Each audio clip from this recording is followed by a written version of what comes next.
It does. It does. So that way, if they get abused at the footy, it's just blame us. Absolutely. So I'll just give it another minute or so and then we'll just start and keep it dripping straight in. Do you want a photograph? Here we go. Thank you. Fabulous. Thank you.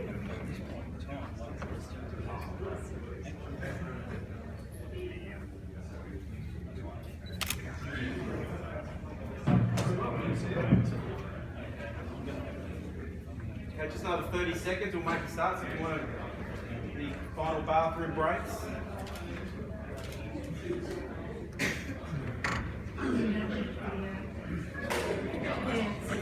Perfect. Right, great. Then I'll leave you and then we'll wait till 2:30. Perfect.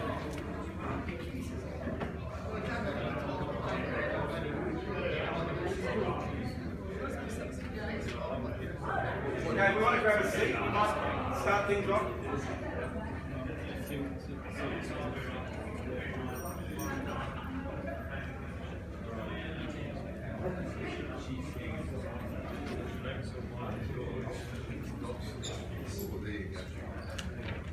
Almost all in. It's the last couple. Okay, we want to grab a seat and kick things off.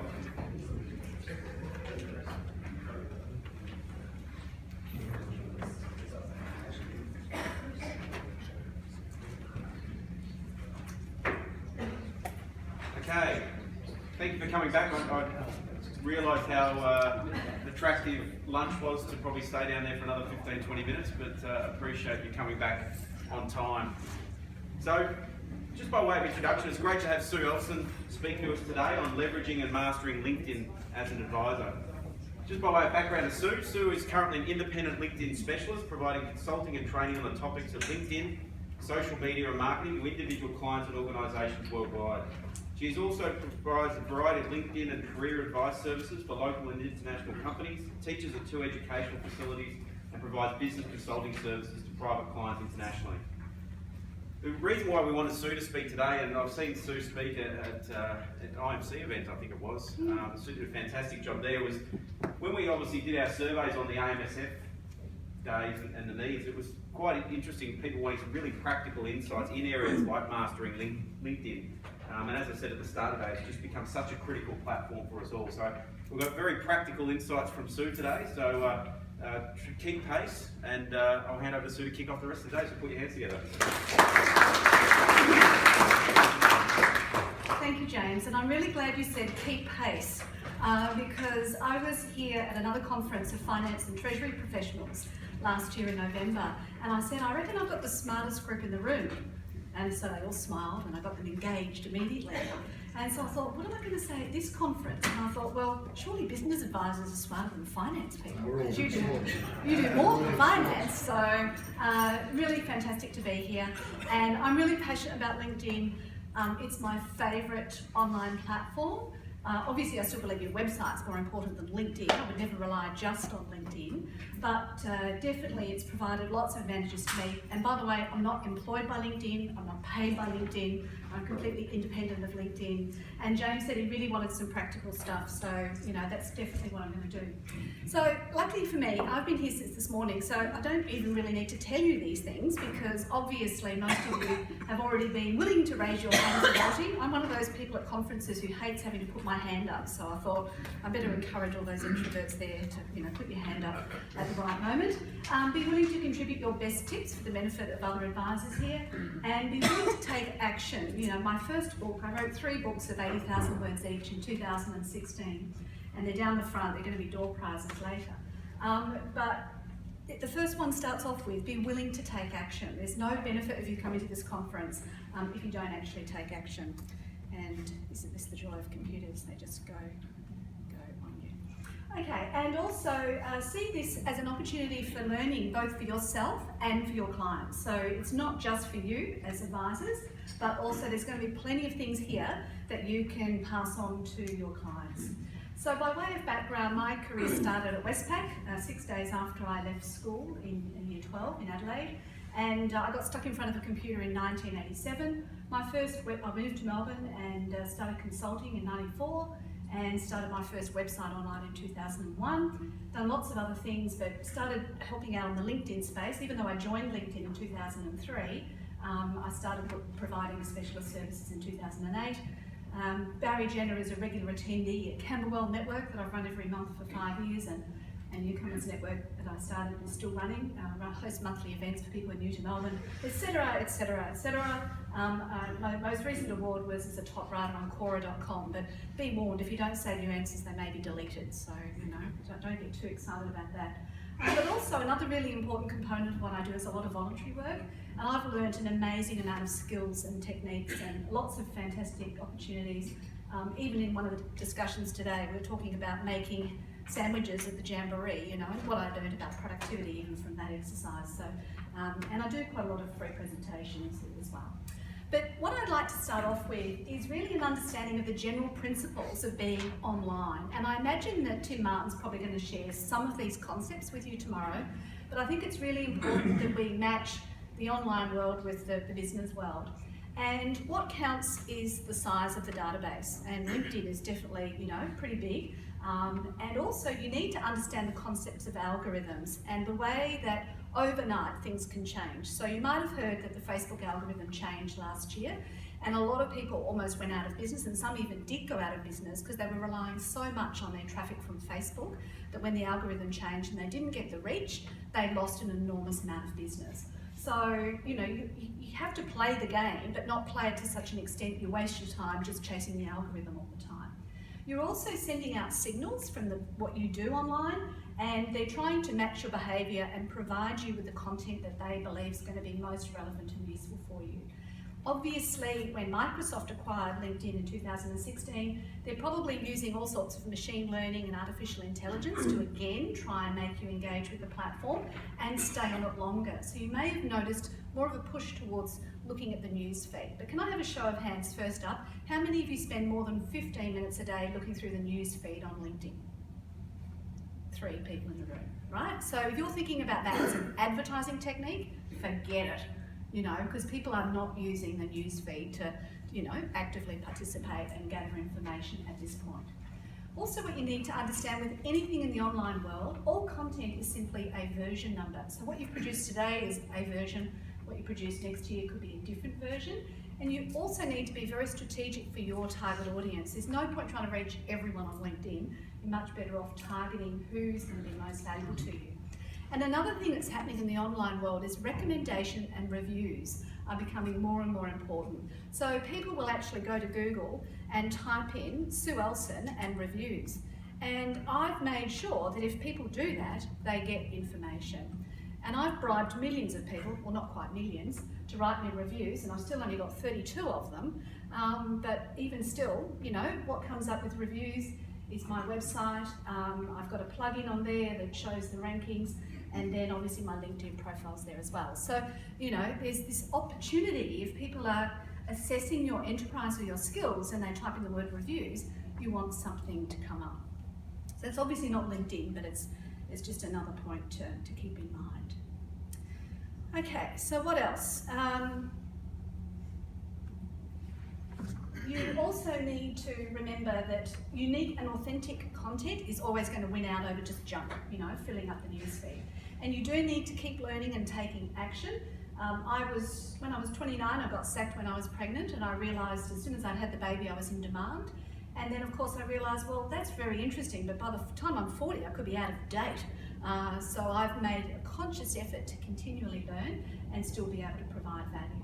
And another point that I really like to focus on is you don't want to be just digitally competent, which is the sort of the phrase that everybody uses. You need to be digitally literate. So you need to be able to use this technology in a way that's going to be of benefit to you, your clients and your business. And there's heaps of information on our website. I've left these little flyers on the page. If you fill in your first name and email address and tear it off, you'll win one of the copies of the books that are here as well at the end of the session. So here's the opportunity for you to raise your hands. So as an advisor, where do most of your clients come from? So we're going to do one at a time, and I want you to raise your hands. So how many of you get most of your clients from social media? That's exactly what I thought. How many of you get them from Google search results? Even better. How many of you get them from YouTube videos? How many of you get them from advertising? Isn't this amazing? How many of you get them from networking? Oh, there's a few in the room, good. Referrals or word of mouth? Ta-da! How did I know? You know, I've never met you all before, and we all know that up to 85% of business comes from word of mouth. Is there something else that absolutely generates heaps of work for you? Something like strategic alliances or something else that you'd like to share with the group? So pretty much all of your business comes from word of mouth. Well, LinkedIn's for you. Okay. If most of your clients come from referrals or word of mouth, what do they normally do next? So, how many ask for details of past clients, of your clients? A few? Yeah. Okay. How many review your website and read your testimonials? Quite a lot. How many people Google your name, your business name, or your keywords? Absolutely. And who does more formal due diligence by looking at reviews, looking at multiple locations to check out your authenticity? A couple. Okay. Anything else that people do to check up on you? Okay, well, again, LinkedIn can help. So here's a bit of background, and I'm not selling LinkedIn. Isn't it amazing? It started on the 5th of May 2003, and I joined on the 21st of December 2003. There's over 9 million members in Australia, and I talk about the number of active monthly users. And interestingly, last year in August, Facebook had 17 million active monthly users, and it's now got to 15 million, which I think is as a result of the Cambridge Analytica issue. But yeah, definitely LinkedIn's doing well. There's over 600 million members worldwide, and their mission is to connect the world's professionals to make them more productive and successful. It's publicly held, a diversified business model, so on these freemium models, up to 96% of members don't pay, but that 4% is enough to generate the revenue for the rest of the enterprise. So it's a really interesting business model. They've acquired Pulse, which is the newsfeed service, SlideShare, which is where you publish your PowerPoint presentations, Lynda, which is your online training, Connectify, which is a browser plugin which lets you a recruiter look at all social media profiles at once, and they're acquired by Microsoft in 2016. They started off as a network, and then they become a publishing platform also now. Their next incarnation, like most other social media, is to become a B2B platform and be an opportunity for social commerce, which you may have also heard, where people stay within the platform and buy within the platform. There's more news at that link. If you Google your name and it's not John Smith, it's a very good chance that you'll come up in search results. Unfortunately for James Mason, he's competing against a very famous actor, so that's a little bit more challenging. As is Barry, you're competing against an actor for your name, but you know, obviously for most of us, if you Google our name, it will be the first thing that comes up in Google search results if you've changed your public profile URL, which I'm going to show you how to do. Also, up to 95% of decision makers will Google you before they do business with you, and up to 90% of jobs are not even advertised anymore. So, you know, even if you're looking for staff, a lot of people will use LinkedIn. I mentioned before about this is being done by referral. How many of you don't have a photo on your LinkedIn profile? A couple still. Okay, so just remember you're 14 times more likely to be viewed if you've got a photograph there. If you're really uncomfortable about having a photograph there, consider putting a logo at least so that there's an image of some sort there. And 4 million Australians are active monthly users. But as we heard before, obviously not many are scrolling through the news feed. Apparently the most popular thing to do on LinkedIn is 9 o'clock at night, scan through and check out what everybody's doing. So, you know, in front of the TV. Don't ask me why, but that's one of the main ones. So, additionally, what are other rewards and benefits? Well, my second book is all about attracting the right career or business. So, I believe it's much better to attract the business to me rather than just to go out and chase it. So, I've set up my profile so the business comes to me. And I've also had to eliminate a lot of tire kickers, people from India wanting first class tickets and a visa and a job in Melbourne for free. You know, and unfortunately I'm not prepared to do that, and I can't do it because I'm not a registered migration agent. So I've had to change my content to make sure that I attract the right type of client. You'll see that when you start stalking me, which I encourage you to stalk my LinkedIn profile as often as you like. I'll be super excited if you're looking at my LinkedIn profile because it means you're thinking, well, you know, what ideas can I borrow from Sue? You can research and find decision makers. You can build and maintain your brand, your network, create both lifetime and dynamic content. I'll show you those. Good for your professional and personal development, and you can actually measure your results. If you want to know more about the benefits of LinkedIn, either for you or for your clients, those two articles summarise that in a bit more detail, as well as the business case. So, how to start? So, you've all got a couple of sheets of paper on your table, and James said he really wanted this to be practical, so I'm making sure it is. And the idea is that we're going to go through this, and we've only got an hour and a half together, so I know there's going to be heaps of questions. So I'm not going to have time to wait for you to do all of these things on your computer.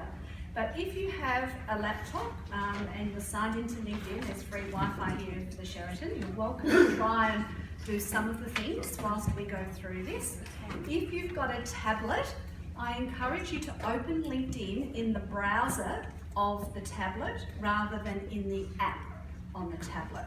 So if you've got your LinkedIn password, you can use the browser, Safari or Google Chrome or whatever, on your tablet, because you get a slightly different experience on the desktop or the laptop than you do on the mobile device, because the mobile device doesn't have all the same choices. So you've got that option, and if worse comes to worse, you've only got your phone. If you want to just have a look through some of these things and make it more interesting because you've got your phone in front of you, that's fine too. I am actually going to do an exercise if you've got the LinkedIn app on your phone a little bit later, so we will be using phones as well. So essentially what this checklist is going to do is we're going to collect statistics, because Mindshop's all about measurement, from what I can gather from everything that I've seen about the programs and things you have available. We're going to show you how to back up your stuff, adjust your settings, edit your profile, ways you can use LinkedIn, and also how to network authentically on LinkedIn. So, let's start. The first one is, what is your reason for using LinkedIn? Why would you think you'd think about that before you started making any edits?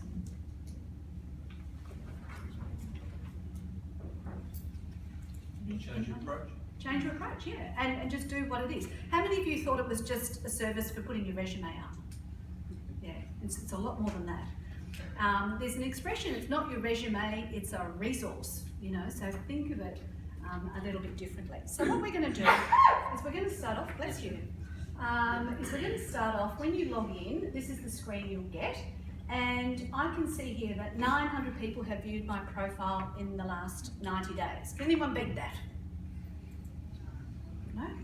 Your goal, or your mission, should you choose to accept it, is to get 100 or more views per 90 days. Then you know that your LinkedIn profile is actually working for you. So you can just see here, if you've got a different screen, it might be in a different spot. This is also my favourite activity. And I click on it and I do what I call reverse stalking. I look at who's been looking at my profile. And this is why if you start looking at my profile, I'll be excited because I'll say, it's here. So anybody here in the room? Isn't that cute? It's all real, live time. So I apologise for anything inappropriate you may see on this screen. But because I've only got the free account, 2 people have looked at me anonymously, and I'll show you how to change that setting as well. No worries, Sue, he stalks everybody. Does he? Oh, okay. All right. I did only say stalk me on LinkedIn, not anywhere else. Okay. So the next thing we're going to look at is your number of connections. So if you click on your My Network, you'll see your number of connections. And I've got nearly 14,000. Anybody beat that? No. Okay. Not necessary to beat it.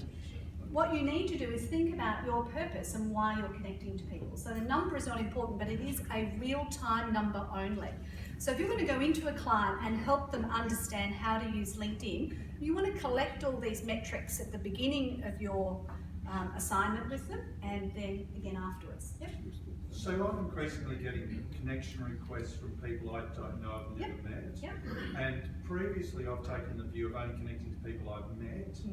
But I'm just wondering what your thoughts are on that. Yeah. Clearly 13,596. I don't know. May have met all of them. Yeah, no, I definitely haven't. Okay, again, it always depends on purpose. So for me, because I run networks, the more people I'm connected to, the better that is for the networks that I run. But that doesn't mean that I accept every request from another website developer in Bangladesh or an SEO expert. So obviously I eliminate those.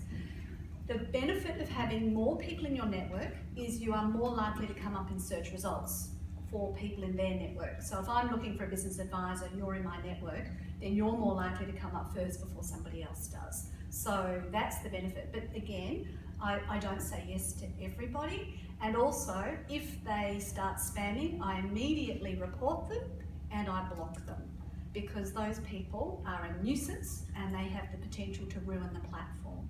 So, and I called a guy out the other day, I could show you the dialogue, you know, he had everything wrong, and you know, yeah, I call it out all the time. Thank you. Yeah. All right, so the maximum number that you can get though is 30,000. I suggest the minimum you would need would be 60. The next thing is your number of followers. Now, not all of you will be able to see how many people are following you, because you need to have actually written an article to get this statistic. So if I scroll down on my own profile,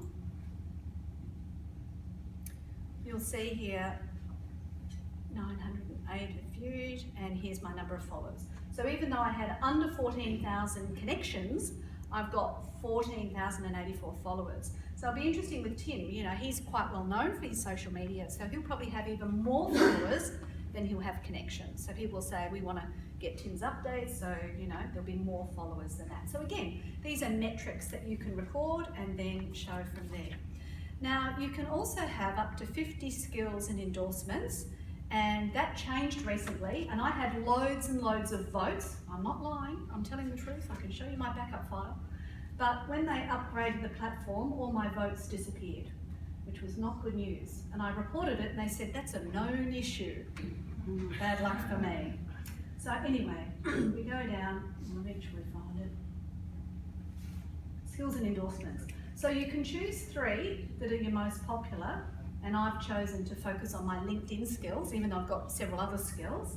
And then if you show more, you'll see that they're broken up into categories. And so you can shuffle the order of these around, so industry knowledge, interpersonal skills, other skills. And it's always best in these platforms to choose skills that you think your clients or the people you want to attract to you may have.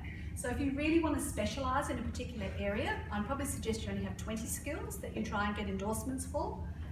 But if you are like me and run networks, well then, you know, you might as well put the whole 50 in because you have more chance of appearing in search results. Sue, how relevant are they? I mean, Very irrelevant. they're Unless, telling me what got great skills who don't know from a slice of bread. yeah, so they were originally brought in, and there was a lot of backlash when they were first brought in, because people thought this is Mickey Mouse, and it was, and people were just doing it to get noticed and get notified. But if somebody who's particularly skilled in that area votes for you, then that's good for you. Okay, so if all of you as business advisors know one another, you're all rated for business advisors, you all rate each other for business advisory, that's going to help all of you. Yeah. But as in terms of everything else, it's low down on the list of priorities in the algorithm searches. The next one is recommendations. And you should have a similar number that you've both received and given. So if you haven't done any yet, or you've got very few, I actually encourage you to have a minimum of 6, both received and given, as a starting point. And your search results for the last 7 days. So back up the top here. I've appeared in 153 search results in the last 7 days. So people from the University of Melbourne, Toyota, you know, various others have looked at my profile via LinkedIn. Yep. So you've only gone about 4 or 5. How do you get further? You say, you know, You don't. you can't. That's what they give you, and that's it. Right. Yeah. But you know, you would aim, because this is a 7-day figure and the other figure was a 90-day figure. You try and get the numbers sort of as close as you can, but you know, it's not always going to happen. But yeah, anything over 50 is pretty good. All right, so that's all the data that you can actually measure and you can monitor. And now that you know that information, when you look at someone else's LinkedIn profile, you're going to be able to assess the quality of that person's profile as well. And that's the other, you know, benefit of understanding these things. So the next thing we're going to do is show you how to save your profile to PDF. Now, you can do this on anybody's LinkedIn profile. So if you like the look of someone's LinkedIn profile, you can click on the 3 dots here and you can choose Save to PDF. And that way you can keep a copy of your own profile on your computer, but you can also print out somebody else's and borrow some ideas. There might be some keywords that they use on their LinkedIn profile that could be really helpful to you. You might just want to have a record of what your client's profile was like before you help them edit it, and then after you edit it, so that there's, you know, oh, I want to go back to what I said before, bad luck, you can't do it. So at least if you've done a save to PDF first, you've got that. The only problem with that is it doesn't copy all of the information that's in your LinkedIn profile. So when you print that out, if there's anything missing that you want to keep a record of, by all means, you know, add that to your own records as well. The next one is the download your data. So from your privacy and settings, and we click on privacy and scroll down. It says here, download your data. And this is a good idea to do every 3 to 6 months. In the unlikely event that LinkedIn goes poof overnight, or something terrible happens and your profile is deleted because you were doing something against the LinkedIn user agreement, you would at least have a copy of all of your records. Now when you request that, you have to put your password in again, and it will take a couple of days, and then you'll get an email with a link. And you have to click on that link and save those files to your computer. So yeah, I'd encourage you to put that as a calendar note and do that every 3 or 6 months. One of the fantastic things that you will get is a CSV file that you can open in Excel with the first name, last name, email address, current job title, current company, and the date you connected with all of your connections. So you can then decide who you might want to follow up with, you know, who you're going to put in your own customer relationship management system or whatever. So yeah, downloading your data is a good idea. You can also download your data from Facebook now too, if you want to do that. Now, next one is email addresses. So some of you may have worked in the corporate area before, becoming a business advisor, and you'll notice here I've got heaps of email addresses on my account, and I don't plan to remove any of them, because if somebody knows me via one of these other email addresses, what they can actually do is they can invite me to connect with them on LinkedIn, and it will all come to this LinkedIn profile. One client I had worked with the ANZ Bank for 25 years, and she took her email address off her LinkedIn profile the week before I came to see her. So anybody who knew her via that ANZ email address, you know, missed out the opportunity of connecting with her on LinkedIn automatically. So please add all your email addresses to your account, and then choose one that's going to be your primary, which is most related to your work. So, you know, or what your purpose is. So if you were looking for a job, you'd probably have your personal email address as your primary one. If you're looking for business and it's your own business, you would have your own business email address in there as your primary. Phone numbers.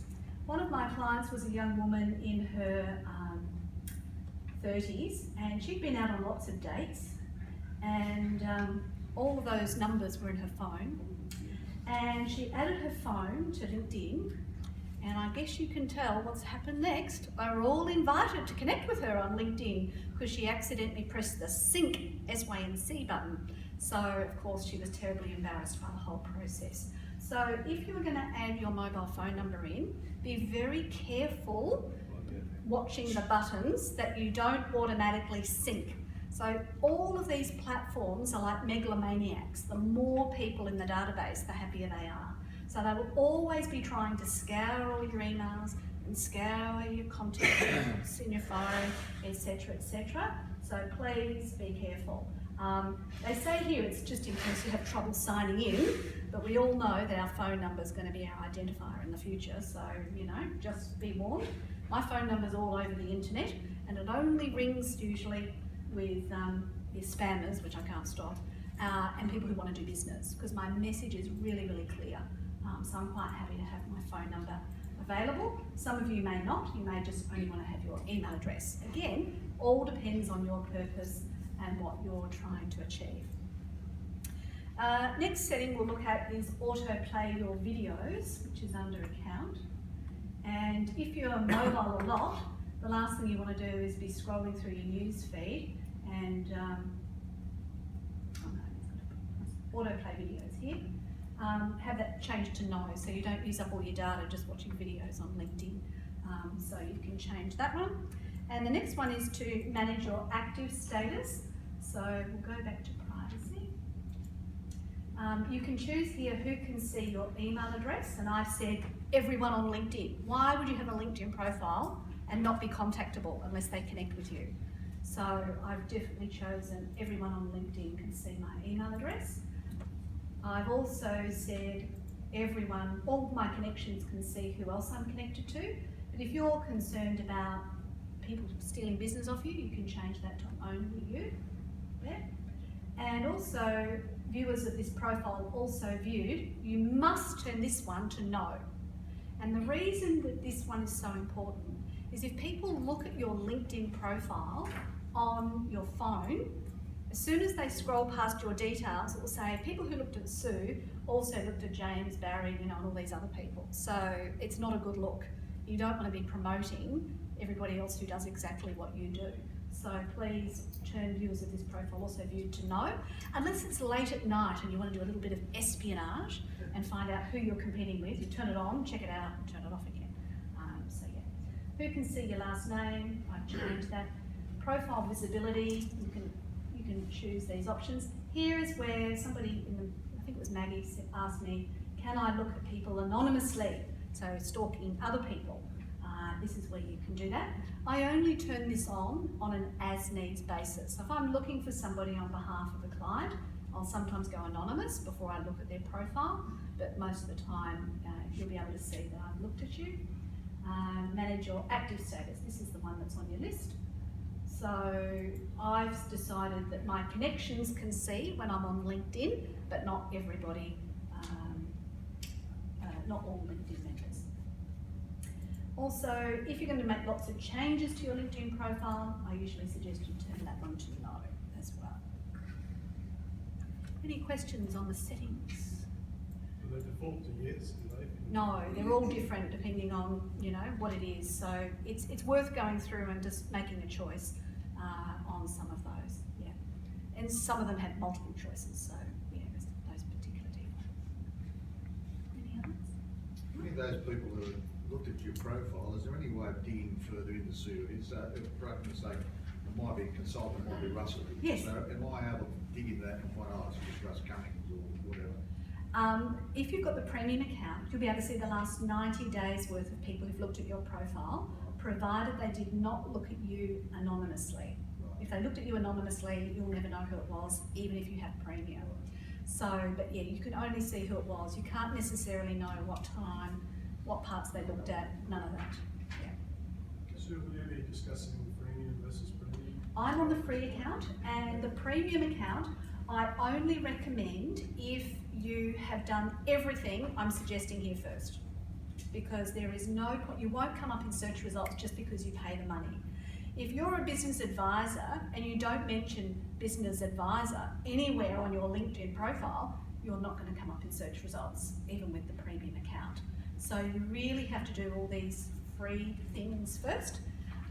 Then I encourage you to try it for 1 month and really get the best benefit out of it. But it is like a gym membership. They keep charging you even if you're not using it. So you sort of have to say, well, am I going to use it or not? One of the best features I think it's useful for is seeing the last 90 days of people who've looked at you. Because there's a 30% chance if somebody's looked at your profile, you know, it's going to lead to business. So it's really important that if you're getting a picture that Russell sees you all the time, well then Russell must really be interested. So, you know, you can sort of follow up and see. There's one client I know of, or one lady I met, and she's a stylist in Melbourne, and she has a policy of every single person who wasn't anonymous when they looked at her profile, she reaches out to them and says, hi, notice you dropped by my LinkedIn profile, anything I can help you with. So she actually uses it as a tool to prospect. Good.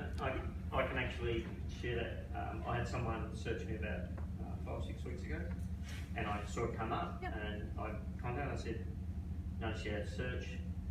I know the name, but can't sort of put a face to the name." And he said, "I went to one of your keynotes 8 Yeah, years ago. that's Done right. some stuff in the business. Want to talk to you." And I've now actually got a gig from that. Absolutely. It doesn't hurt to follow it up. And interestingly, James and I met in 2014, and I don't think we've spoken between then and this year, have we, James? No? But because we were connected on LinkedIn, you know, and he sees me pop up every so often, he obviously thought, oh yeah, LinkedIn, yeah, Sue, you know, so yeah, it definitely works. Okay, next one is starting to look at editing your actual profile.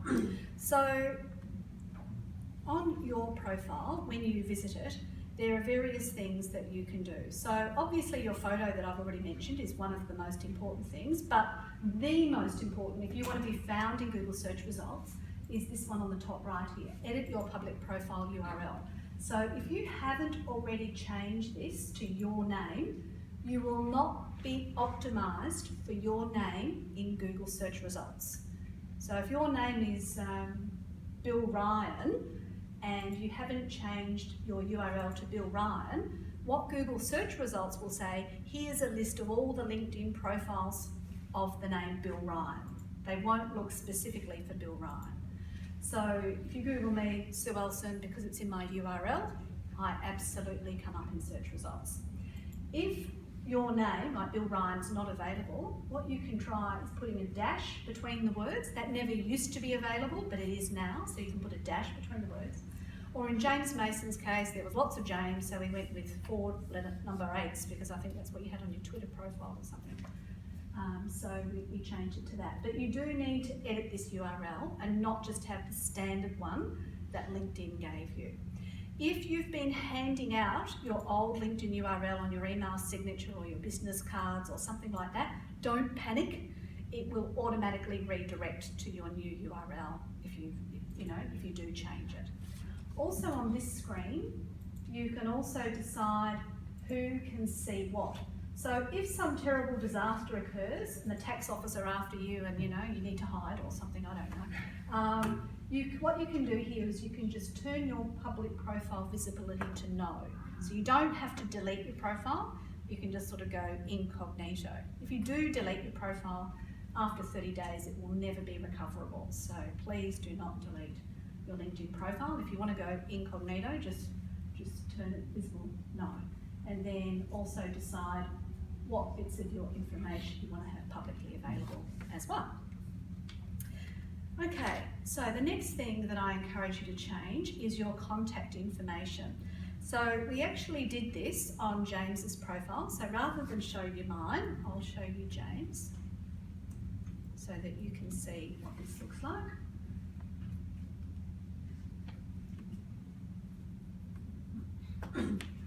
So first of all, he's looking at the camera, smiling almost, and head and shoulders shot. And his eyes are roughly on the 1/3 line, And I've tried to sort of move his head a little bit towards the top of the picture so he doesn't look short. He looks more influential. He's more towards the top of the photograph. You can see the Mind Shop logo has been popped in there, but this is his contact information. So you can see here, you can put in 3 websites. So we've put in Mind Shop, the LinkedIn Mind Shop company profile, and the Twitter account. So if you choose Other, you can add 3 websites with up to a 30-character description.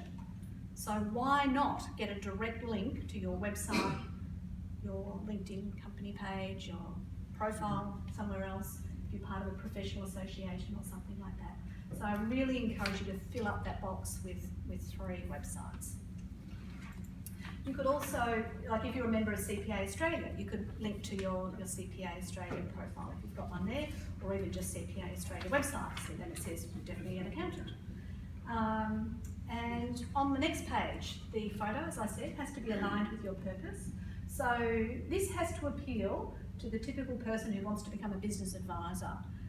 So would you all agree he looks like somebody you want to do business with? No. Oh. I had a feeling you might say that. Yeah. I've seen him on the dark web. Oh, right, yes, okay. So anyway, just please make sure your photo is aligned with your purpose. Now, the next thing that's really important is when James and I worked together to update his profile, he originally only had Managing Director Mind Shop. So the headline has 120 characters and up to about 200 characters if you update it on your mobile device. But if he doesn't mention that he does business advisory coaching or training or any of these other things, he's not going to come up in Google search results or in LinkedIn search results. So rather than just say you're the managing director, you need to put in any other words that you want to be found for here. One of my clients recently had filled up his words and he's in reputation research, and we thought, what else could we put in there? Because the other problem with resumes, with LinkedIn, with any online profile, they all start looking the same. So you want to be a little bit distinctive if you possibly can. So what we did with him, he's just about to turn 60 and he's a cricket player. So I put cricket player in there. So then he's not just the reputation research guy, he's the reputation research guy who also plays cricket. And it just makes him much more memorable. So if there's something that you're really passionate about outside of work that makes you more memorable, that can be really, really helpful to include in there as well. What Barry Jenner did is he put in, you wanted to specialise in trucking and road transport and those particular industries. So he put those words in his headline.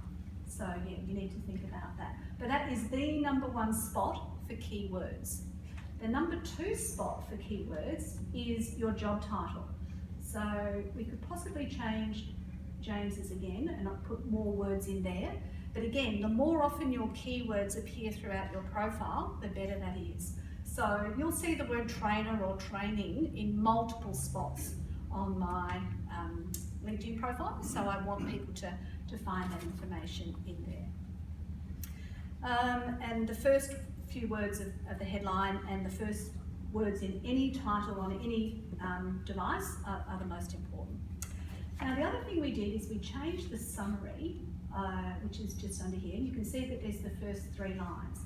So rather than just say James has done all this, we've made this appealing for the people who are interested in growing a successful business advisory practice. So we start off with a question and an answer. These are all typical sales techniques, and we're powering the world's leading business advisors. Are you interested? Email me. And there's an ability to contact James directly without having to click on contact info or anything else. Because you've got to remember nowadays, people are click resistant. They don't want to click something, they just want to get immediate access to something. So all of that's there. I asked James whether we wanted me to put the phone number on. He said no, because he didn't want to be rung, every time. So this again filters out the serious from the tyre kickers. So we put that in there, and then we also indicated some of his specialties as well. So you've got about, I think it's 2,000 characters in here, so make that up. If we look at Barry's, we went into a bit more detail with his.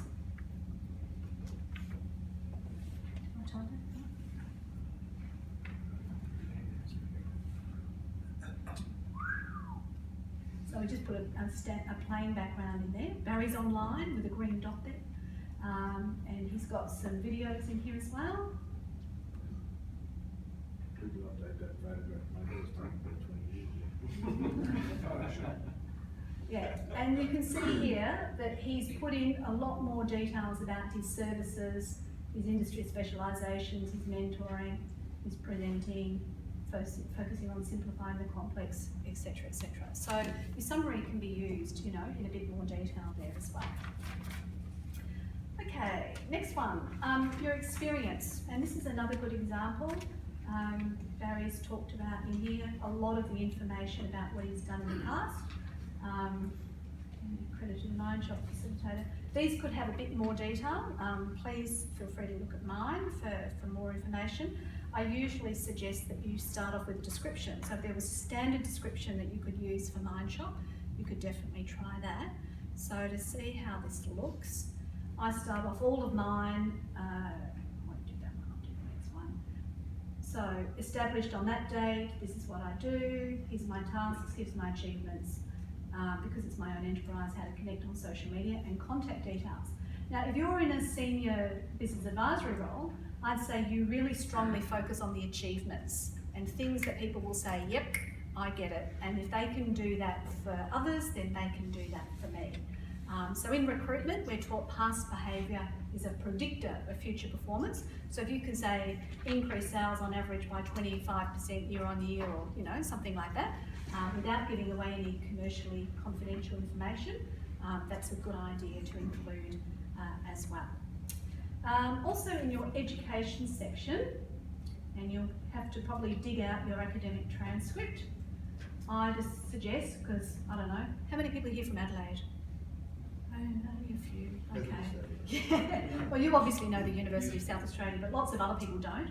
So I've described it, innovative, world-class institution, and then I've listed all my subjects in alphabetical order, and I've provided a link to the university if people want to check that.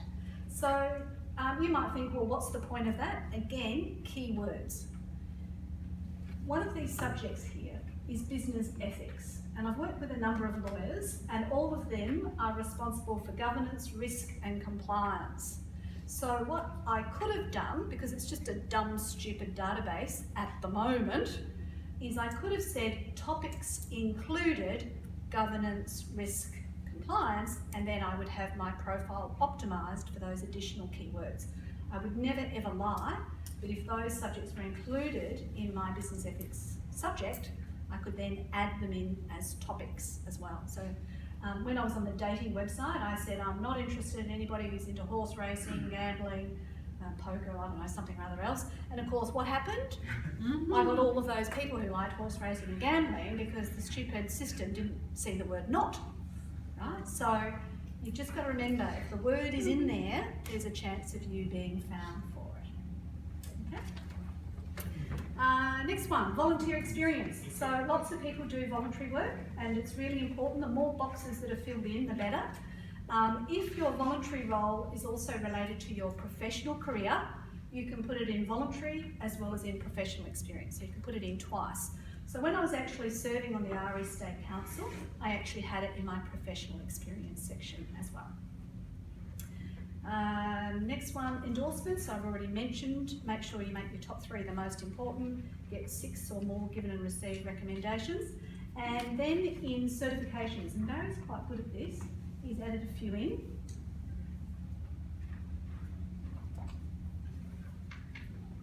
So he's got a certificate of appreciation and a Vern Wilcox trophy, and publications, certifications, and organisations. So these are other really good fields to fill in, and I'm going to show you some things that you can do with Mindshop there a little bit later in the slides. You can also fill in courses, test scores.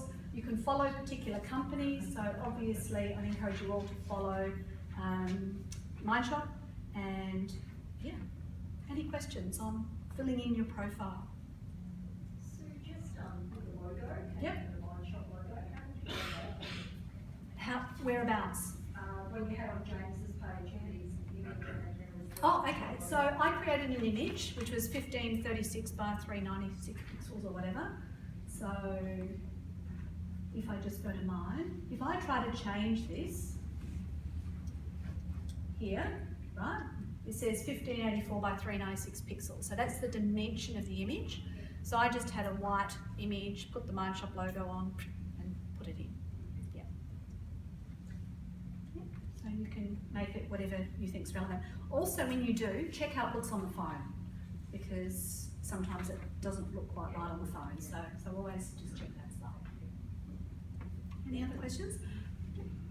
I see some people put like GAICD or other personal names Yep. right next to the name. So I assume that to do that, we've got to actually change the surname and then profile. Correct, they do, and it's actually not supposed to be done that way. You're not supposed to do that. So I wouldn't recommend it because it's against the LinkedIn user agreement, and I don't actually think it helps much. But what you will notice is in my actual profile, in the summary, I think I put it in there. I used to have it here. Yeah, there I am. So there's all my post models. I put it in there. But you could put that, you know, at the beginning of your summary if you felt that was important to have as well. Yeah. There's lots of other ways you can use LinkedIn. According to your notes there, you can use it for thought leadership, finding and sharing stuff, liking, commenting and sharing from the newsfeed. I consider liking to be worth 1 brownie point, to comment to be worth 5 brownie points, and to share to be worth 10 brownie points. Okay? But before you share anything, what should you do? Read it. Yes, or watch it, whatever it is. Please check it, that it's all legitimate and there's not some terrible thing that happens at the end. So be very careful about that. You can make a lot of friends by liking, commenting and sharing their content. So you could allocate 10 minutes on a Friday afternoon or whichever day of the week it suits you to like, comment and share some of your clients' content on LinkedIn. They'll start remembering, thinking, wow, they're really nice. They keep an eye on me and check my content. So that comment that James made earlier about, you know, touch points throughout the coaching cycle, that'd be a great thing for you to do. Just with sharing, do you follow the philosophy that if you do share, you should make a comment as to why you've shared this? Yes, absolutely. And also, I have some people who ask me to share their content, but it's completely unaligned to my purpose, so I don't. So in that case, I might like it, but I definitely wouldn't share it because it sends the algorithm stupid. Because one minute I talk about electric cars, next minute I talk about LinkedIn, you know, what am I really interested in? So it doesn't know what to do with it. So again, you have to think about your purpose and whether it sort of fits your purpose or not. You can also make hashtags that you follow. So these are new choices now, so you can make sure you filter your feed with that as well. And also under jobs, now I know that most of you are not thinking about jobs, but if you were currently in Adelaide and wanting to live in the Gold Coast, you could actually adjust your career interest here, turn it on and put in your location that you would work in. And then you can, in theory, come up in those other location search results. So don't assume that it's just if you were looking for a job. I state very clearly up here, currently provide a range of services, but you know, happy to consult. So I can actually come up in other location search results from that as well. There's a couple of other little bits and pieces of notes on there, but there's some other activities I'd like to move on. The other thing that's really interesting with updating your LinkedIn profile, I do warn people, if you're going to be serious about updating your LinkedIn profile, do it in little chunks at a time because it can be quite time consuming to fill in your LinkedIn profile, but it's absolutely worth it. You'll notice your views increase and your appearance in search results increase if you do update it. So please, I really encourage you to consider updating your LinkedIn profile. Okay, back to the slides. How much time should you spend on LinkedIn? Does anybody want to guess? Should you or do you? Should you or do you? Good question. I usually suggest, unless you're directly in sales, it wouldn't be more than 20 minutes a week. So I think it's reasonably manageable at 20 minutes a week. Think of it not as a resume, but as a resource, and also what can you showcase on your LinkedIn profile to help people make that buying decision. So in Barry's case, it was, here's a video of me doing such and such, and people can look at that instantly without having to revert back to you. You can also use the Connect Now. So I mentioned to you to get your phones out. So if you've got the LinkedIn app and you go to My Network, It doesn't show on the desktop, it only shows on the mobile phone. But if you go to My Network, it will say Find Nearby. And it will ask you to turn on Bluetooth on your phone.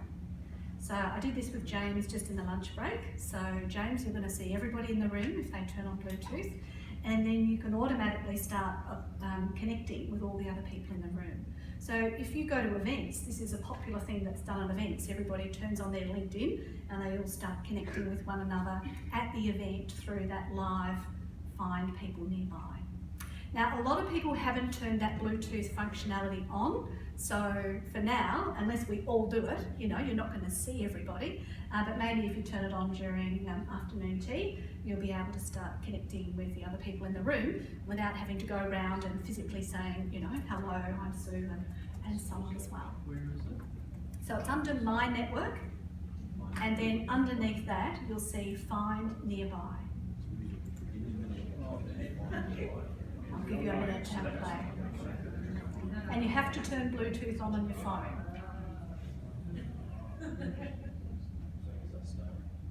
It only operates whilst you've opened that screen.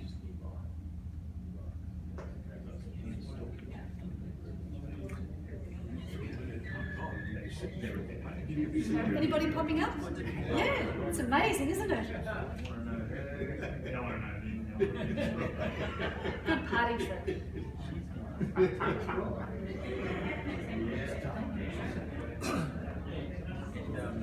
That's dangerous. Still going. All right. So the next thing is, please do not spam people on LinkedIn. There's a lot of talk about people who connect and then they want to do business with you straight away afterwards, and people really, really hate it. So please do not do it. If you invite 100 people and 99 of them said, I don't know you, then you'll be picked up by the LinkedIn algorithms will say you are spamming people and you run the risk of having your profile deleted. LinkedIn has actually said that they've deleted nearly as many profiles as what there are actually on the network. So it's a big problem.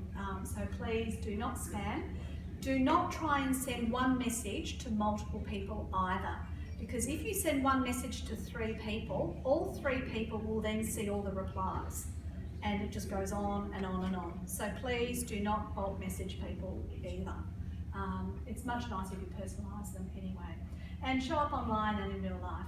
And the other thing that I'd like to just briefly touch on is your engagement ratio.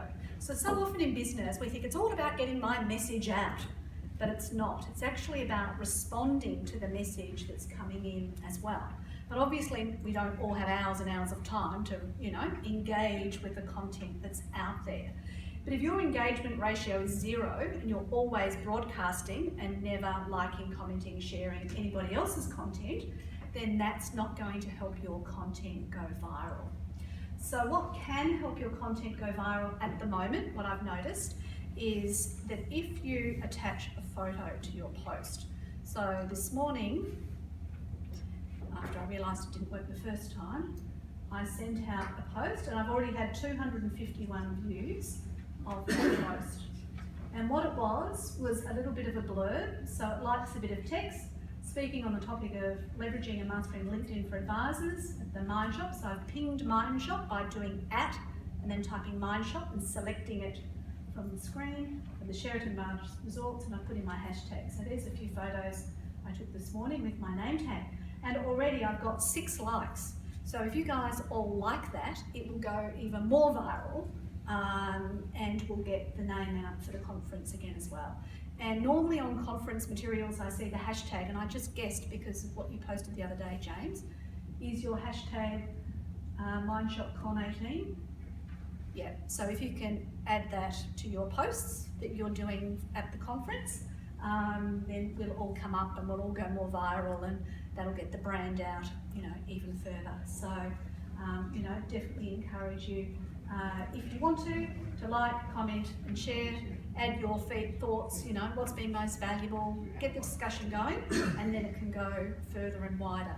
Because what they're also measuring is, as you can see, I don't have an external link. I haven't linked off to something else. So this is more likely to be popular for LinkedIn because I'm not telling somebody to go to the Mindshop website. I'm just keeping the person within LinkedIn. And because I've attached images, it also has done quite well. And to get 6 likes out of 251 views from the feed is actually quite a good result. Sue, I know I'm gonna sound like a bloody old fuddy-duddy. What's this hashtag business? Hashtag, okay, so a hashtag is a subject. And I'm only asking a question because everybody else on the table is That's right. No question is stupid. I have another expression, it's called, you can teach an old dog new tricks, only one trick at a time. I'm the dog. You're the dog? The trick is hashtags. Okay. Hashtags is basically subject. Right. They started out on Twitter. Twitter is a micro-blogging platform. You only used to have 140 characters, which was the same number of characters you'd have on an SMS. And what they did is to try and help you find content, they put a hashtag, which is the subject. This is about business advisory. So hashtag business advisory. So then if I'm interested in the topic of business advisory, I click on that hashtag and everything else that's been tagged with business advisory would pop up on my screen. That's all it is. It's a subject. Yeah. And a link to it. Now, if you had decided that you thought business advisory was a topic you want to see about all the time, sorry, if I go here, you could include this in here and then you would always get content, or possibly you'd get more content that had hashtag business advisory in it. Well, it's good in a way because you can say, look, I don't want to know about electric cars, I want to know about business advisory, so send me that stuff, not the stuff about other things. Yeah. Okay, back to the slides.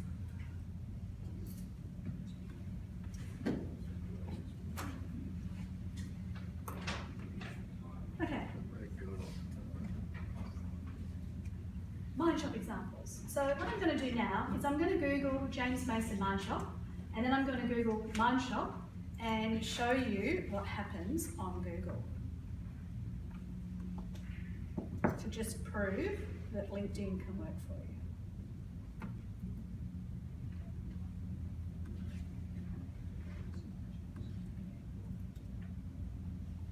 So first of all, for James Mason Mindshop, we get his 2 websites, 3 websites, 4 websites, and voila, there's his LinkedIn profile. Before we worked together, it didn't appear, did it, James? Because you didn't have your name changed. So that's how quickly it works. Also, because we tidied up the LinkedIn company profile, if we just Google Mindshop, again, we've got the indexed website, and then further down here, at least when I checked, oh, it's not on. It's moved.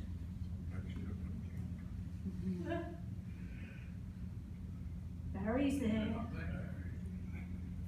Oh, well, it was there this morning when I checked it. Okay, so it's fickle, but yeah, sometimes if you put Mindshop in, the LinkedIn company profile will come up. What I'll also show you is a couple of other queries. Now, all of you should be able to be found for your name. So if you Google my name, it took me 6 months to get my exact match domain name above LinkedIn. So that tells you how strongly optimized LinkedIn is for your name. But now LinkedIn is number 2. The next thing I want to be known for is LinkedIn specialist. So this is my keyword. And voila, my website is there and my LinkedIn profile is 3rd on the list. And that's just for a generic term. So if you update your LinkedIn profile properly for what you want to be known for, your LinkedIn profile can come up in Google search results. Does that make sense? Yep. Very important to update your LinkedIn profile because you can then come up for these things. Now I think I had another option that we were going to show. So, Yep. should Mindshop have a LinkedIn? It has a LinkedIn company profile. Company profile should be there as well. Yeah. So this is a slide I missed. So this is what you should all be able to do and appear in Google for. You should be able to Google your name and come up for that. You should be able to Google your enterprise name and come up for that.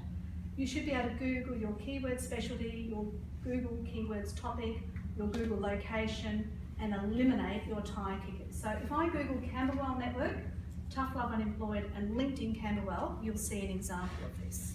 As James said, he wanted more stories and examples, so here we go. So, LinkedIn by location, so we'll go LinkedIn Camberwell. So, Camberwell Electrics, and here I am, down there. So I'm not highly optimised for LinkedIn Camberwell, because I don't think too many people are going to want LinkedIn just in Camberwell, but if they did, they could. The other one was the name of one of my enterprises, which is Camberwell Network. So my website comes up first, then my Meetup, Eventbrite, and then my LinkedIn company. So that's what happened before when we did Mindshop. You'd see the LinkedIn company profile. And the other one was I wrote an article on tough love for the unemployed.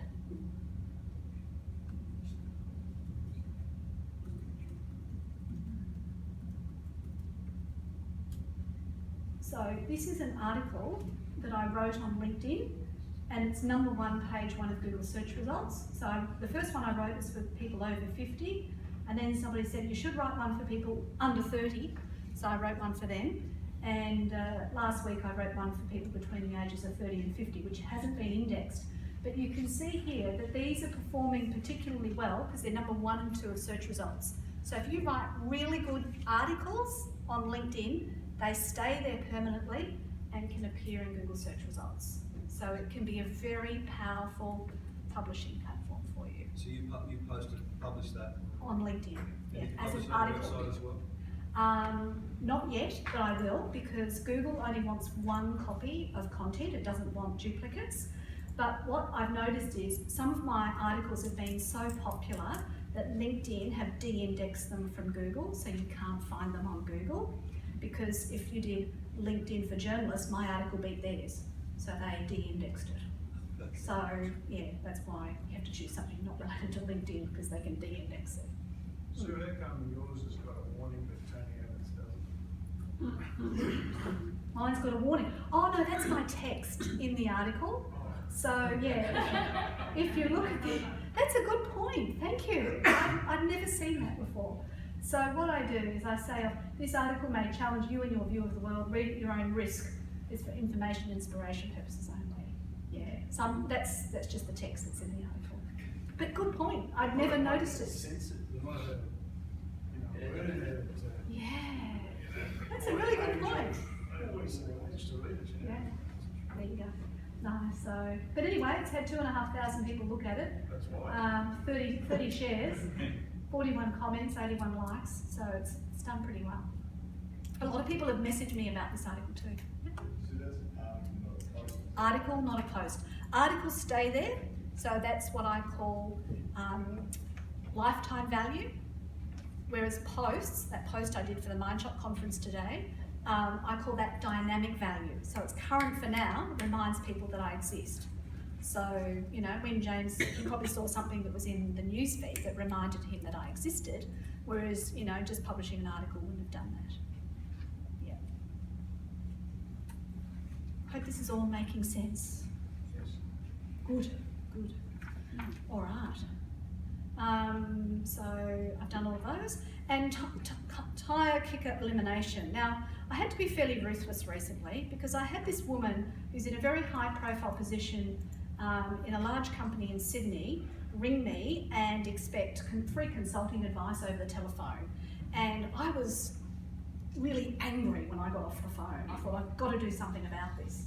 So what I did was I changed my LinkedIn profile and I said, your next options, 0 investment, use all the free stuff. Low investment but willing to work independently, buy my books. Limited investment but know what you want. Book a telephone or online appointment for 30 minutes and just get the specifics. Or modest investment, book a 2-hour session. Reasonable investment and prepare to supply further email, get the details. And it's amazing, I don't get those inquiries anymore because I've put in my terms there. And for me, as a private consultant without the Mindshop and whatever, this has worked really, really well. And yeah, and now I've got a client coming tomorrow and they really can't afford it, but they approached me and said, look, you know, we're not working at the moment, so can 2 of us come for the price of 1? I said, absolutely, no problem. But they knew that it was going to cost $350 up front.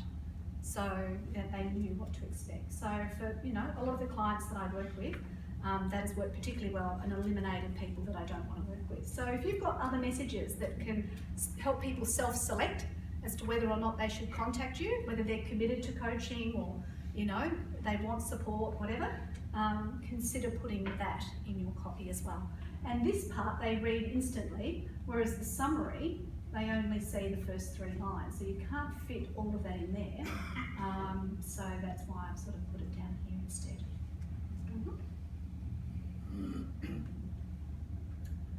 Okay. Mindshop. Now, here's some things that you can do to support Mindshop and yourself, because it's a 2-way street. First of all, you can go to the LinkedIn company page for Mindshop and you can follow it. And the more followers that Mindshop has, the better that is for Mindshop, and it looks more credible for you as well. You can also provide a link in your website links section and link to the live website, not your login page.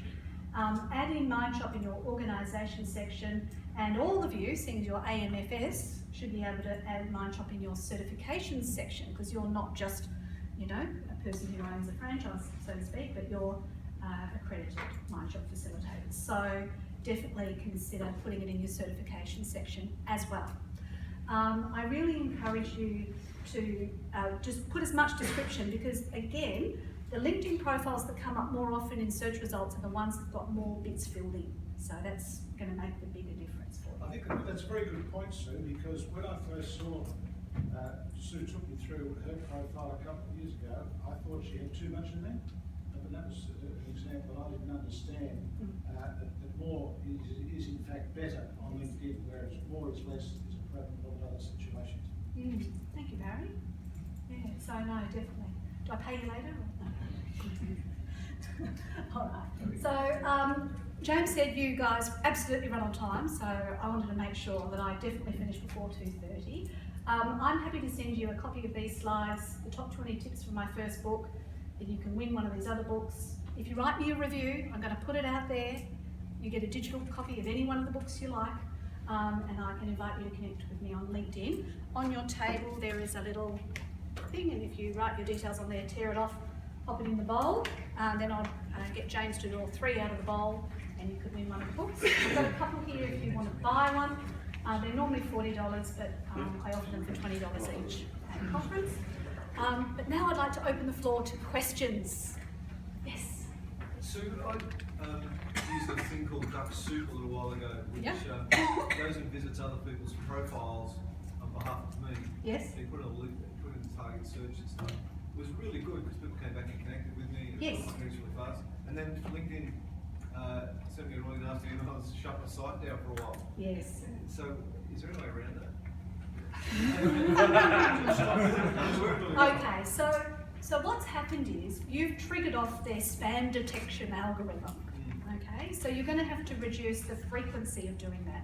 So if you keep that frequency of searches below their criteria, you'll be okay with that.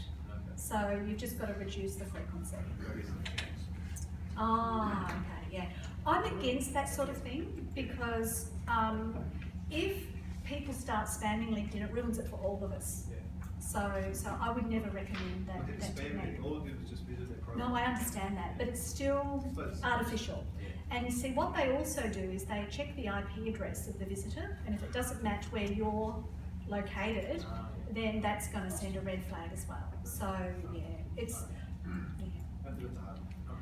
well, if you just allocate 5 minutes once a week, you know, you can probably get through 10 pretty easy. And if you do better searches, you can try and find the ones that are more relevant to your niche. So you probably find it more value. Then when you're there, you can write a little note saying, like one guy's profile I looked at, because I was looking on behalf of a client for people to reach out to, and in his summary he said he was a bad golfer. And I said, oh, nice to know you're a bad golfer. You know, so it proved that I'd actually read his LinkedIn profile before I reached out to him, and he responded immediately with everything he wanted. So yeah, you can automate some of these things, but does it actually drive business? Not necessarily. Yeah. Good. Yep. just have deleted characters in your surname now. Yes. Origin said, apostrophe. Yes. It causes major confusion. Apostrophe out. Yes. Yes. Yeah, just have a normal character. Yeah, so the question was, he's got an Irish name with odd characters, so do you want to include them in your name or not? And I say no, just make the normal ones. Quite often with new arrivals to Australia, I tell them to anglicise their name until they get a job, and then change it back to their real name once they've got a job. Oh. Well, you could be Bill Ryan, couldn't you? Yeah. Any other questions? Yes. So to get my social media profiles on the Yes. my name overall used same name wasn't available. So I put my middle initial there. Yep. So that's consistent with LinkedIn, Twitter, Facebook, but I'm wondering if it actually makes sense to hyphen the name and put something else. It doesn't need to be hyphened because LinkedIn never used to have the hyphen in there, so it doesn't require it.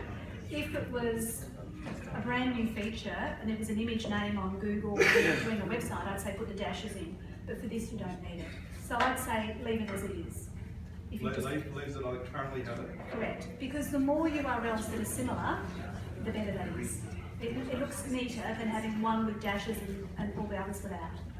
Yeah, so I'd leave it as it is. Yes. Can I ask you just a mechanics question? Yes. Your My Community been sitting under the profile with a hashtag below. Yes. It's not there, how do you find it? Oh, okay. It's a new feature that's come out recently. So it's related to your feed. So are you in your profile? It may not be accessible yet on your account. So what they do with LinkedIn is when they bring in these upgrades, they release it slowly to certain people. So if it's not there yet, it just means it's not there yet, but it will come later. Yeah. No, absolutely not. Absolutely not. No. You'll find on mine that I've optimised it for multiple things, but if you have two profiles, then some will connect to the wrong one. So everybody you wanted to connect to just that one ended up on the other one. But what you can do is you can merge them if you do have two profiles. So if you go in here, under settings, and you go down here, it says here merging LinkedIn accounts. It is definitely better to have them all on the one account, but with two purposes. Yeah. Yeah. Yeah. Yeah.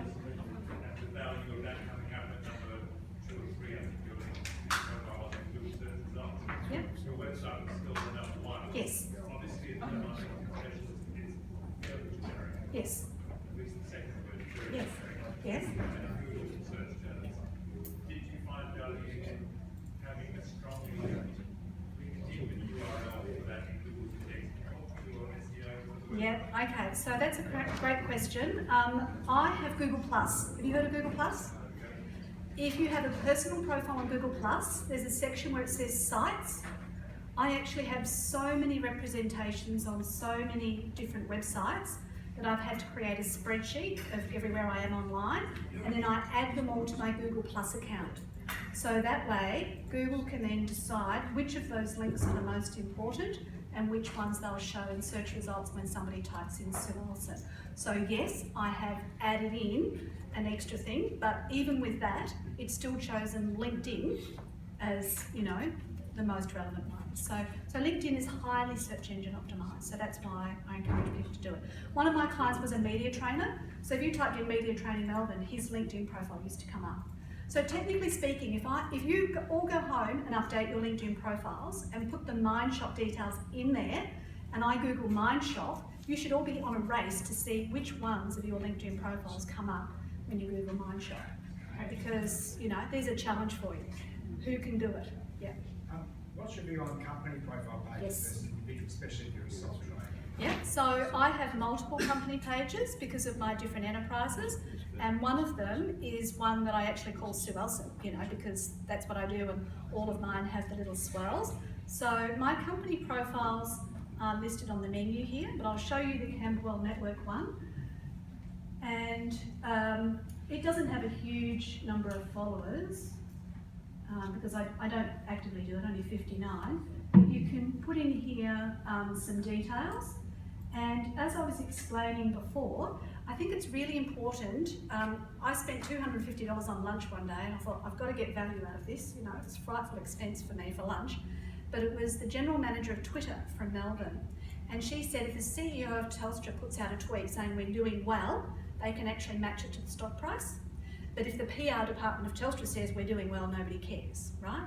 But the reality is, if I'm interested in doing business with Telstra, I'm going to look at the CEO, but I'm also going to look at the company page. So if nothing has been done on the company page, I'm going to look like a complete Luddite. So you do need to replicate things. Yes, getting it out from the CEO, but yes, also having something there on the company page as well. So you update content on both? I do. So I publish on here as well as on my own profile. Yeah. What about groups? What's your view on groups? I've given up. Groups used to be absolutely amazing, but the problem is everybody's suffering from overload. So unless it's absolutely amazing group, extremely well moderated, with not just consultants wanting to flog their wares, but some, you know, really good professional development, I'd abandon the whole idea, because, you know, people are too busy. People would rather just scroll through a news feed than try and follow up with emails and messages, and quite often they turn off their notifications as well. So it makes it, you know, a hard gig. Yeah. So you're saying earlier that news feed is not It's not effectively used, like as in how many hours do people spend looking at their newsfeed? Not a lot. What's the best way? Is there a broadcast successful technique on LinkedIn if it's not used? I would suggest if you're really wanting to be noticed on LinkedIn, because a lot of people will log in at least once a week, say. So if you're putting something on once a week, there's a chance that people will see it. But would I suggest you do 6 posts a day? Not in a blue fit. Also, what will happen is, if I decide to check you out, would you like me to check you out? James, Jim? So when I look at your profile, I'm going to go down and I'm going to see your recent activity, and I'm going to make a value judgment on your digital competency based on what you've done recently. And you like this week is National Volunteer Week. Oh, well, you seem like a nice man. Yeah. But yeah, so you want to have something showing up there, so people look at your profile. So if you were doing something once a week, you would be keeping that little bit of a news feed populated. You're a nice bloke. Yeah, because you like National Volunteer Week. That's nice, isn't it? Yeah. Last one. Oh, okay. What's your name? Kelly. Oh, sorry, Kelly.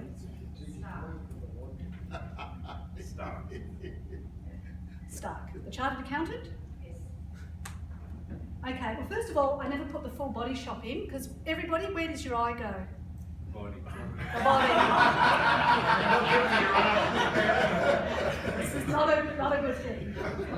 You want to be judged on your ability, not your body. Okay? So just your face. So that's the first thing. You definitely need some more keywords in here. So she's speaking. Oh, you liked it. Thank you. Great first session. You like that? Justin Trudeau, New York graduates. Granite towers. I'm getting very confused. Yeah. So I like the try. last one. Melbourne sales meetup where our passions to sell one. Yeah. So, you know, just try and think, when you like, comment and share, it's telling the system and the world what you're interested in. So you've got to constantly think of that. Yeah. Even, you know what they do on Facebook now? They measure the time you scroll past something. So if you sort of slow slightly, even if you don't click on it, they know that you're interested in that topic. You're also ready to go? Yes. I'm going to finish early. Yes, ready to go. Okay. All right, thank you. So, thank you very much to Sue. What we'll do is we'll just draw out the. I'll let Sue do the honours of drawing out the 3 books. So, Better not be Barry. Kelly! There you go! There you go. Meant to be. So there's 3 books. The first one is 120 Ways to Achieve Your Purpose with LinkedIn. Because you're the first winner, you get to pick. This is very sort of dry and, you know, fill in the boxes kind of thing, strategic.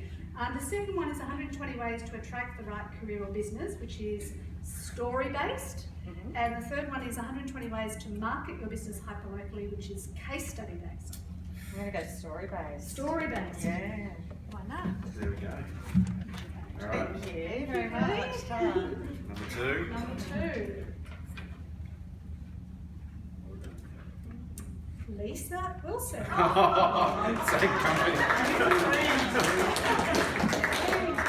I think you better pick the next one.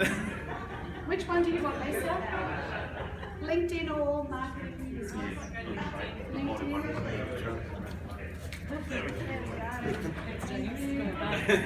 Thank you. Okay. James, you can do the last one. Better not be the same table. Andrew Cook. There we go. Well done.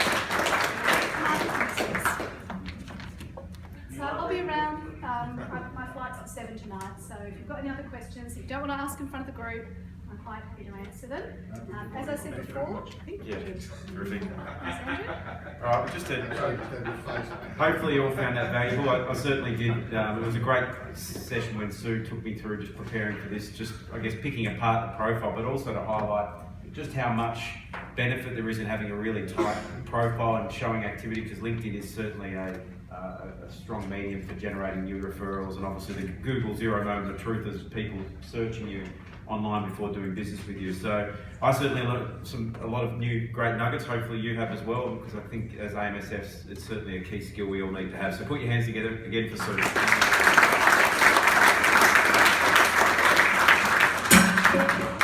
Okay, Sue dropped her bowl. So while she's picking that, we've got coffee on until 10 to 3, so about a 25-minute break, and then we'll kick off for the last session of the day. So coffee's on now, and then we're back here at 2:50. Thank you again, that was great. That's terrific. Lots of great insights. Thank you.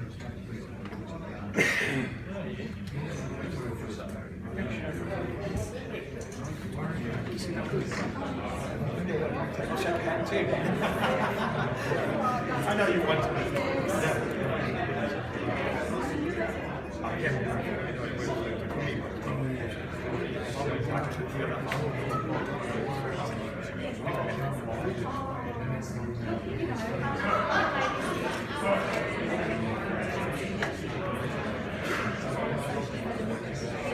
Yeah, that's actually old technology.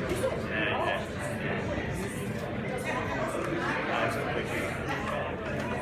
Some strength using some. Yeah. Thank you, that was it was very strong. I'm begging for free on the book. Oh my goodness. What I can do is I can invoice you.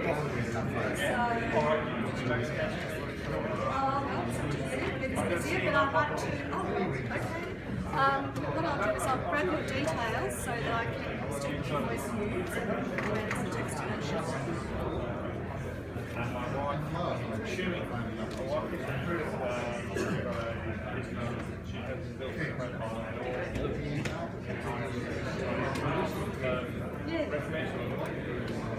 well, they're normally $40 each, and I'm only selling them for $20 each today.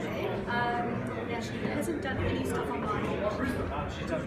What sort of business is it? She's a volunteer. She trains people. Okay. Is she more touchy-feely or academic?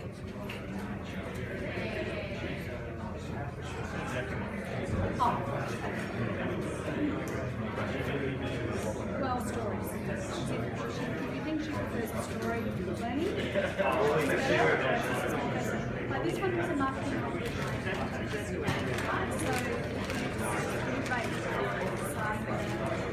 So you get a marketing interview. Also, if you'd like to review and send you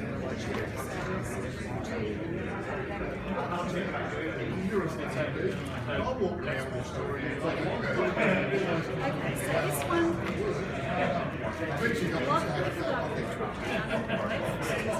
trying, so I can understand what you've actually got to offer. Then I talk about action and we're going to attract delivery of business, and then for that, audience content, processes, brand, network, website, changes,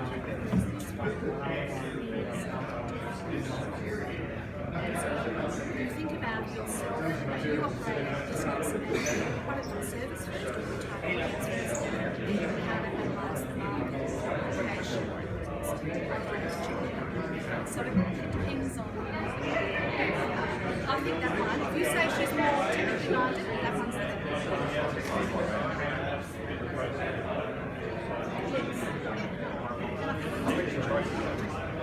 what's your email address?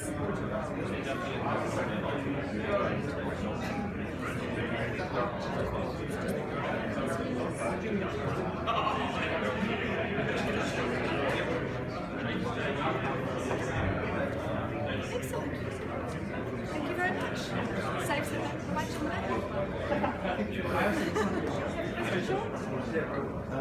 oh, sorry.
That's the festival for startups.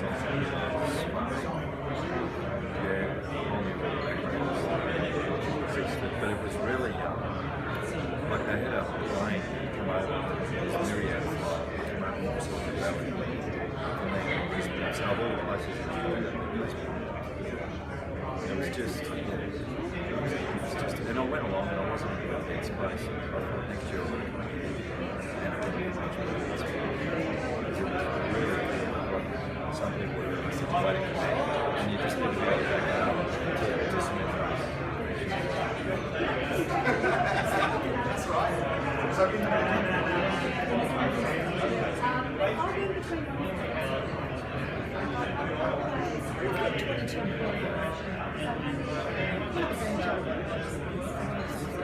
I just realised how much I've been not keeping up to date with some of the acronyms. I know they were talking about ICOs and IPOs, tokens, security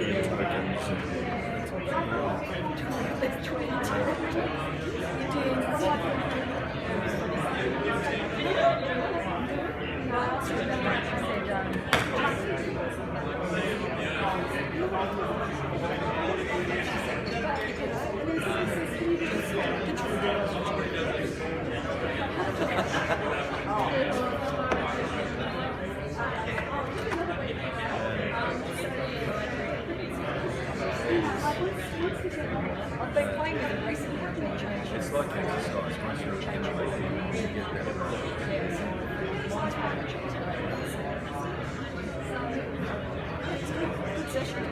Thanks, that was really Thanks, Sue. That was really good.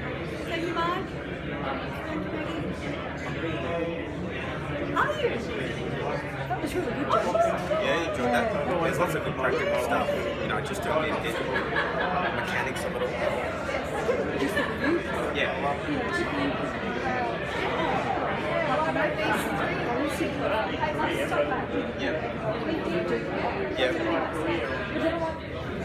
that's story based. Do you want to have that 5 stars? Yes. Yes. I know. That's the thing, until you get it highlighted for you, just don't know. Yeah. Oh, it's good.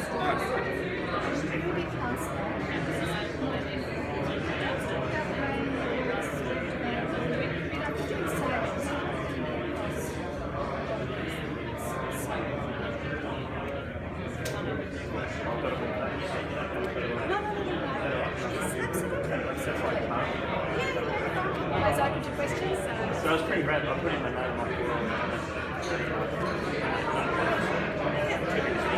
Free was on Amazon. Because I'm number 1 bestseller. So when we released it,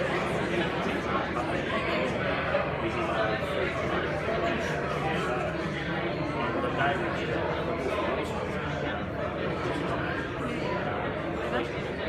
I despised. Anyway, I knocked them off. So once you get, I didn't know.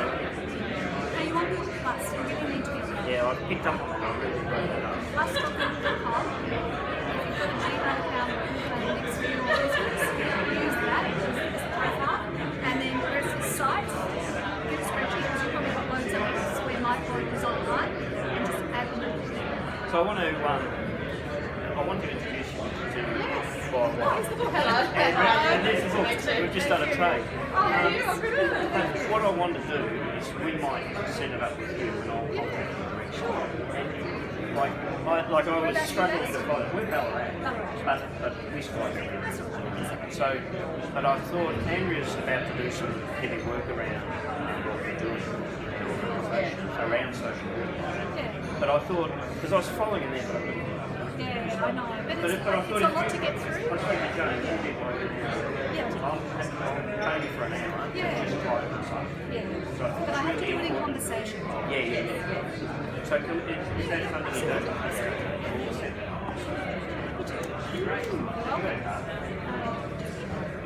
And the other thing I'd suggest is that screen sharing is too slow. Have you noticed that when you're doing screen share? So what I do is I choose to change your password to something simple. So for the duration of our session, I'm going into your account and you'll be in your account at the same time. So I have this laptop where you see me, a normal computer where I do the work, so I'll be signed into your account and make all the changes, sign out. It's much quicker. Much quicker. And I promise not to download your contacts. Well, I can't now anyway. No, I can't because the download your data comes to you. So but in the old days, I could have done that. Yeah, so Thank you.